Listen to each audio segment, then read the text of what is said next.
Yo, yo, yo, everybody. Good morning. Andrew with Microphonic Designs here. Headed out, stopped at 7-Eleven to grab a quick bite and coffee. But I am headed out to the first installation of a cluster of system installations. If you saw episode number 1 for the 2022 vlog series, you may have caught that I'm headed to Irving High School. Great folks out that way.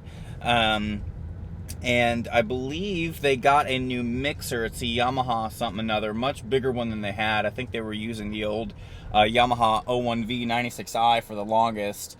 I'm pretty sure that's what they were using. That's what I think I remember setting up last year. And so they got a nice new big Yamaha board. They are, I believe, waiting for a Titan Field Frames double wide mixer cart to show up. So I don't know if that's going to be there today. But we'll see. If it's not, then I'm going to be visiting with them in a couple weeks where hopefully it will be delivered. And what else? Yeah, they have a split setup. I believe we're going to be using modular snakes today. So we're going to sort of have a side 1 modular snake and a side 2 modular snake. I'm looking forward to it. I think it'll be a relatively quick setup today. Mostly getting the instrument cabling done and color coding and all that stuff, because I don't know if their mixer cart has been delivered. So that's sort of the main X factor right now. But yeah, looking forward to getting out there. I think I've got about 50 minutes of driving ahead of me down to Irving. Luckily, it's mostly 35 once I get on the interstate. But yeah, so let's go ahead and get to the school, and then we'll see what we're working with. Okay, so we're here, and there is leftover cabling from last year. And you can see a lot of it's still on here, but this all has to come undone. We're gonna double check the mic placement, but we are running the cables very different this year. And then they also have new mixer. Excited to dig into this thing. Getting the speaker set up for now. And right now what I'm doing is just going through and kind of getting some mixer settings in here. So that that's a shelving filter. What do we have here? Here we go. High pass filter. Electronics. Very good. 150, 112, and so on.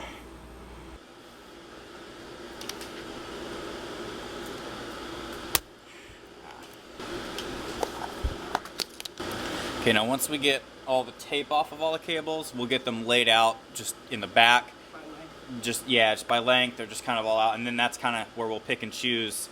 And then there's going to be some extras from the old mixer cart that we can use that I don't think we'll need in the new mixer cart. I'm pretty sure there's only going to be 3 that we need for the new mixer cart. 4 actually with the wireless mic, but for now we'll just start with the old keyboard cables, and then we'll pick from this stash if we need to. Okay.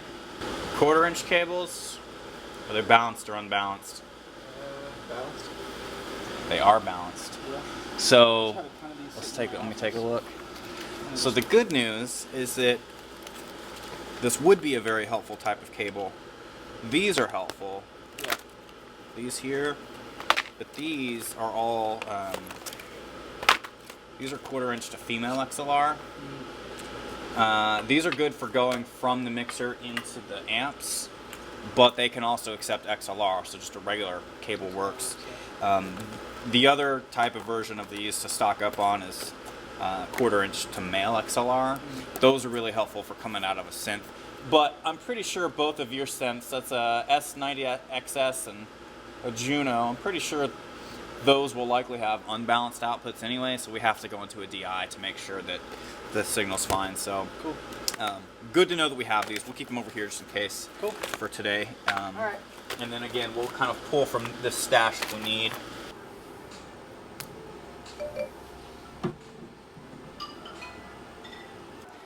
All right, and what I'm going to start doing here is basically getting.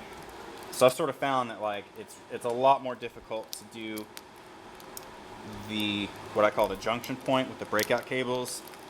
It's a lot easier to do it with all of the cables already hooked up to it. So I'm going to start connecting these up, and then this side will be good and color coded. And we're just about on schedule here. I was hoping to have all the color coding done by 11, but it's cool. We're making good time. Sweet. Yeah, I was planning on having like at least like 2 or 3 people here, but then there was that point where I was like, I don't think we're gonna do this on Monday. I'll just Oh yeah. 2, and then like I was like, hey, I actually need you guys again. It's all good. And I was like, it's not, you can't require it. You know, so it's Yeah. not late for this, Well, I always think back to how, like, man, when I was doing high school band, like, we didn't have electronics. but yeah. I'm pretty sure one year we had one of the color guard girls come up. We had the band borrowed. It was the Roland Street Cube. I remember, and I had that thing as a birthday gift one year. And I let the band use it because we had a vocal solo, and that was like the most. It was like a microphone connected directly to this little box just on the sideline. Oh man, Love it. I'm pretty sure, and that was in Virginia Beach. Like, I went to high school out in Virginia. Yeah. Very different out there. In fact, my alma mater this year, well, just a couple years ago, got speakers, like real, like full speakers for the first time. And this year, they're finally moving over to doing a laptop for all the sound design. Yeah. And so I'm really pleased to be able to design their sound effects this year. And I'm really hoping to help them stand out in their area. Yeah. Okay, cabling the first instrument. All right. Very good. Okay, now for some more color coding, let me get you set up over on Marimba 1. So Marimba 1, like I said, is going to have a set of jumpers just like that, and it's regular mic cables. And yeah, sometimes wrapping the bundles can get weird, but there you go. So we've got, there should be, I think the 5 that's connected, we'll have to undo that to get the colors on there. I just wanted to make sure it was going to reach the end. Okay. So that is going to be, that's the high end, so that'll be single red. Okay. And then we'll just use this Planet Waves as double red right here. Okay. So single red in your hand, Yep. double red right here. Okay. And then these are sort of the jumper pair, the bundle that's going to go to the back. So again, we'll have single red, double red to match those at the end. Okay. So let me get you the red tape. All right, there we go. Are these different lengths or the same? They should be about the same. Okay. They should be 2 10-footers, Okay. roughly. Cool. And these, when you're done doing the colors, these will also need to be zip tied together. Yep. And I got plenty of zips, Oh yeah. so no worries there. And I'm going to start getting some of these cables zip tied onto here.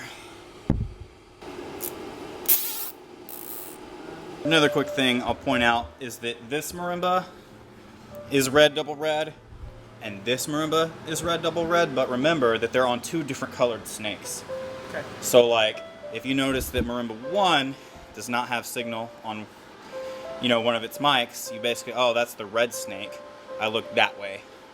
Number 2, it's, if you don't get high signal from the high microphone, you say, okay, that's the blue snake, because I know that it's going over that way. Yeah. Right. So same colors, but 2 different colored snakes. That's why we're able to do the same color on each instrument, even though they're close to one another, because they're not going to the same place. Cool.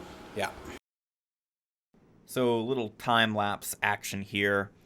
I really wanted to give the full scope of like kind of every step of wiring up an entire instrument. So I thought the time-lapse was a really good way, because this stuff just takes so long to do. Even a simple instrument like this one, so we basically have 2 microphones, 2 cables running to the high end of that marimba. It just takes a few minutes. Like, I've got this time lapse sped up by like 8 times, 800%, and it still took a little while. And then these here, the modular snakes on the ends of the marimbas, they take so long. This is the particular part of just about every installation for a school that uses a mod snake. Like, this is the part that just takes forever if you're excluding the color coding, because color coding also takes just so long. But like I said, I really wanted to do a start to finish view of this to sort of just demonstrate what all goes into it. And it's so hard sometimes to get the cables to do exactly what I want them to do. And so you'll sort of see me here struggling a little bit to get them like coiled up just the right way. And I've got to use like a bunch of zip ties to hold stuff in place and all that. I mean, it's great because it's not going to go anywhere. I don't want any of the cables that I put on instruments to move or become loose. So I'm not afraid of using zip ties. But still, this stuff just, man, it takes a few minutes. But hopefully this is an interesting look at kind of how I go through and just try to make it look good and clean.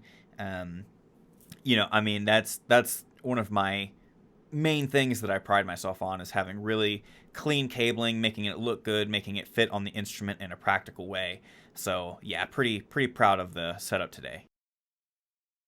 Okay, yeah, so we're going to make sure that each mic is coming in the correct channel. And as I kind of mentioned, the left, going from the left all the way over to side 2, is straightforward. Channels 1, 2, 3, 4, 5, 6, 7, and 8. So let's check this out real quick. So again, light clap or snap over the high microphone. Yep, okay, let's move to the low one. Looks good. Next. Yep, next. Yep, next. You might have to actually tap the mic on that one. Yep, that's good. Okay, that one looks good. Next. And next. Cool. Let's go to the vibraphones. We can start with the one over there. That'll be channel 12. Yeah. And again, you might have to actually tap the top. Yep. Next. Okay, next. Yep. And last but not least. Very good. So we got all the correct channels coming in, and then the last thing, let's get that synth plugged in. Keep playing some notes. You're not going to hear anything. That's. Oh yeah, look at this. Yeah. 13 and 14. Yep. And then we'll basically have 15 as the other synth, but we got to get the DI. You got to get that DI box. And then 16, 17 soloists. Yep. Good to go, man. Sweet. So, again, next steps is that rehearsal a couple weeks from now. Mm-hmm. Where we'll be going in and actually making sure that these levels are set, not just that it's coming in, right, but that it's at an okay spot for each of the performers. Mm-hmm. We'll get like the reverb and all that stuff going at that point for the soloist, and we'll just kind of start setting some scenes, which we want to make sure we still save. So this mixer really is similar to the O&V. I think it's just a bigger version of it. Sweet. Stored memories, or scene memory 1. Yes. Boom, there it is, 2022 template. So now, when we unplug this, or somebody else comes and messes up with it, we can recall what we've already done, so that we can continue tweaking it. And then basically what we do first is we'll set up, we'll go to like the top of your show, or maybe even just for warm-ups. Yeah. Like we'll make one for warm-ups, and then we make one for the top of the show, and then for the rest of the show we build off of the top of the show. Because basically the way that you do it is like you recall one of the scenes, you make your changes, and then you save that as a new scene. So it's basically like the save as function on a computer. Gotcha. Okay. And then of course if you need, like if you pull up the drum break or whatever and you're working on that, you just save over it. Yeah. With the same name. Yeah. So gotcha. Okay. This is the Yamaha LS9 32. It's looking good. And I'll give a quick rundown of the setup. I had to make a quick change, but we'll start over here, where again, just like we've got the plan, marimba 2 is coming into marimba 3, where we've got all the cabling underneath that comes to a junction point. Marimba 4 comes inside, and then those two have a jumper cable that come forward. And then over this way, I had originally planned to have vibraphone number 1 house the breakout cable, but it just was not going to fit on this old Jarvis muscle frame, whatever it is. So these two vibes now come in together, and cross over to the synth cart where I have the mod snake there. I think this will work a lot better. And then we don't have synth 2 hooked in yet because we need to find the DI box, but that's a pretty easy thing that they'll be able to handle. And there it is, and the mod snakes go forward up to the mixer, and then as soon as their mixer cart gets in, we'll be able to move them into that. Good stuff. All right, yeah, it's a really successful day. Man, I'm glad I had the fan. Lifesaver. It was warm in that band hall, just like I kind of expected. And even out in the car, I should have parked in the shade, but there's really no shade over here, so it's like my thermometer thing on the dash here says 108 outside, which I'm sure that's just from the asphalt of the parking lot, you know. So I am hot and tired and sweaty and hungry. Luckily, I've got plenty of snacks. Shout out to my amazingly lovely wife for packing me some food. And I am headed home. It's taking the AC a minute to get going here, but yeah, loving the new rolling, like, hardcore tool bag. It fits absolutely everything. So all the tools, my creeper thing that I built, my little plank of wood on wheels, I call that my boot scoot. It fits that, and the lunch bag, and the fan, and the tripod, everything all in one, you know, like suitcase style thing, which is just awesome. So yeah, I think today's setup just went really well. Make sure to leave a comment if you have questions about why I did certain things. Again, I had to call an audible on the fly there about moving that red mod snake over to the synth cart instead of that vibraphone frame. It just wasn't going to happen. But I'm happy to talk with all of you out there about the electronic stuff, the why I did things a certain way and all that.